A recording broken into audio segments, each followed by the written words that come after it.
Oui, bonjour. Donc, je vais faire le deuxième opus de mon enfance. Donc, j'avais terminé avec Chantal Goya et je voulais parler aussi de Dorothée, donc avec les Forbans, qui était un petit groupe de musiciens un peu psychédéliques et très très enthousiastes. Et moi, je regardais pas, mais c'est vrai que une catégorie des enfants à l'époque ont regardé ça et c'était lié aussi. Aux quatre personnages pas Star Trek, mais euh, je sais plus.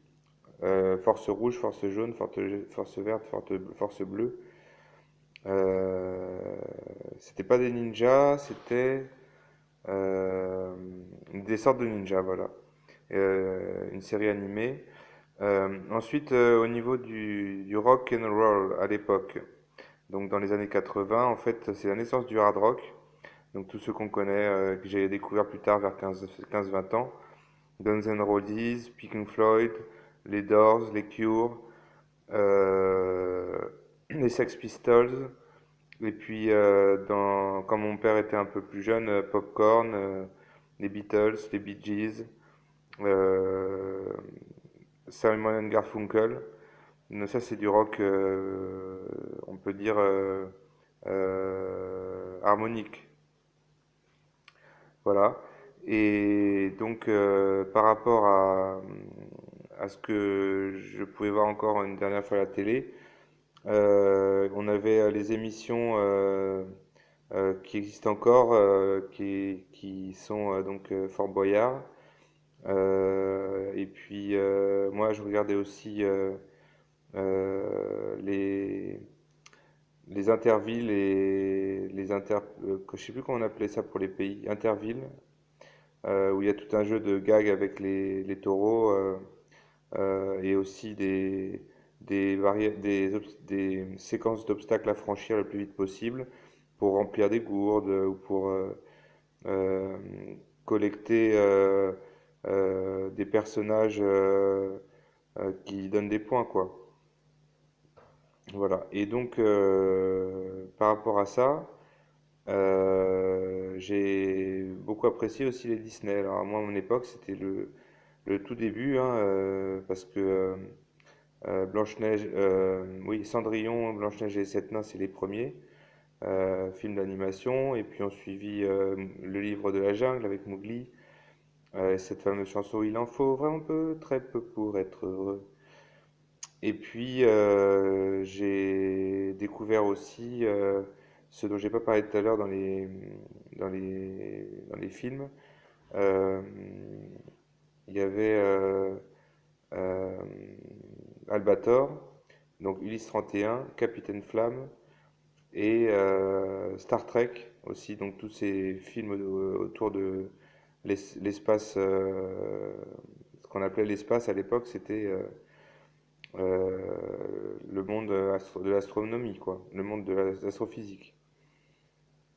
Les années 80, ça a été aussi la découverte du Big Bang, parce qu'au départ, en fait, à l'époque, on croyait encore à la formation du monde par Dieu, d'un côté, et de l'autre, on supposait que la Terre, comment dire, était le fruit d'une évolution, et que euh,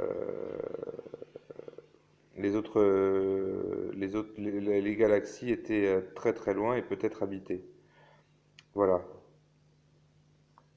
Alors que dire d'autre? C'est vrai que les sports, à l'époque, la France n'était pas très représentée en sport, à part peut-être en judo avec toute une série de bons judokas, et puis la Coupe du Monde de 84 qui a été gagnée avec euh, Michel Platini, et aussi Luis Fernandez.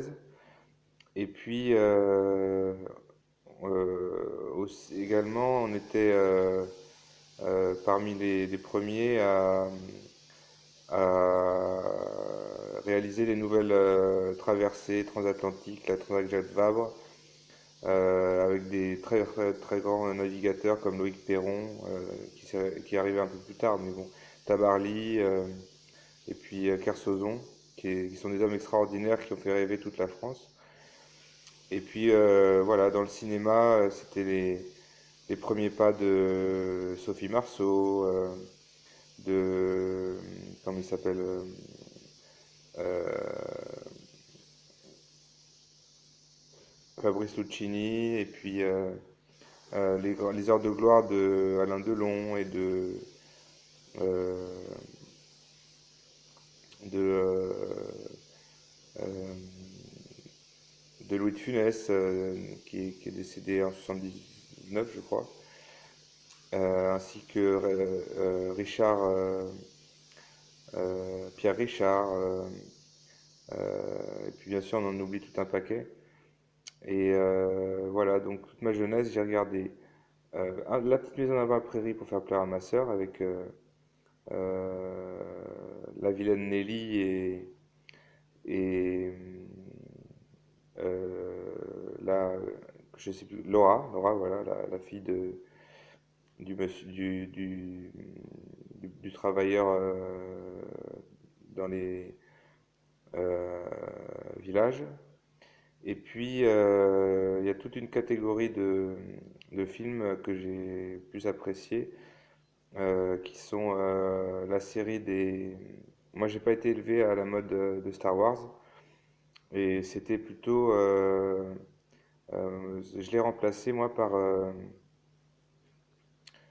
David... non, pas David Crockett, par les films à la recherche du temple maudit, Indiana Jones. Voilà, et bien entendu, Retour vers le futur aussi, c'était assez énorme, mais c'est pareil, j'ai pas été élevé à cette sauce-là, je les ai vus plus tard. Et effectivement, dans les années 80, fin des années 80, ont apparu les Monty Python, qui sont en fait euh, une avant-scène de ce qu'on a pu faire en France avec euh, euh, une série sur le Moyen Âge et puis aussi Les Visiteurs. Voilà, toute cette prude jeunesse, on avait effectivement aucune peur de l'avenir parce que l'an 2000 se profilait. Et effectivement, en 98, on a gagné la Coupe du Monde, ce qui a aidé la France à garder le cap de la croissance. Et entre autres, à Paris, moi j'étais à Paris dans le Val-de-Marne, Villiers-sur-Marne. Ils ont construit l'Arche de la Défense vers les années 98, qui a été très décrié parce que c'était un très gros risque. Et c'est une arche qui se situe dans le prolongement des Champs-Élysées, donc de l'Arc de Triomphe de Napoléon, et de la petite arche, de l'arche de Napoléon III, je crois, qui est dans les Tuileries, le jardin des Tuileries. Voilà, je vais arrêter à 10 minutes aussi. Bon, et puis parlons des peluches, il y avait les Snorky, un extraterrestre avec une seule corne. Il y avait les petits malins pour les gens qui sont nés dans les années 84, 85. C'est nous les petits malins, ou je sais plus quoi.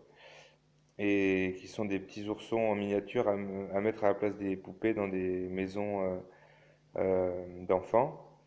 Et puis voilà, alors on va continuer et finir par les jeux. Donc, ce qui était très à la mode dans les cours, c'était les cordes à sauter, les cerceaux, jeux aux billes, et puis ça a été remplacé par les cartes des Pokémon plus récemment. Et à la place des cartes de Pokémon, on avait beaucoup de séries de vignettes Panini, et aussi une série qui a été très drôle qui s'appelait les... Ah zut, je me rappelle plus. C'était des personnages qui, qui étaient crado, voilà, les crados. Donc un qui se met l'un dans le nez, l'autre qui...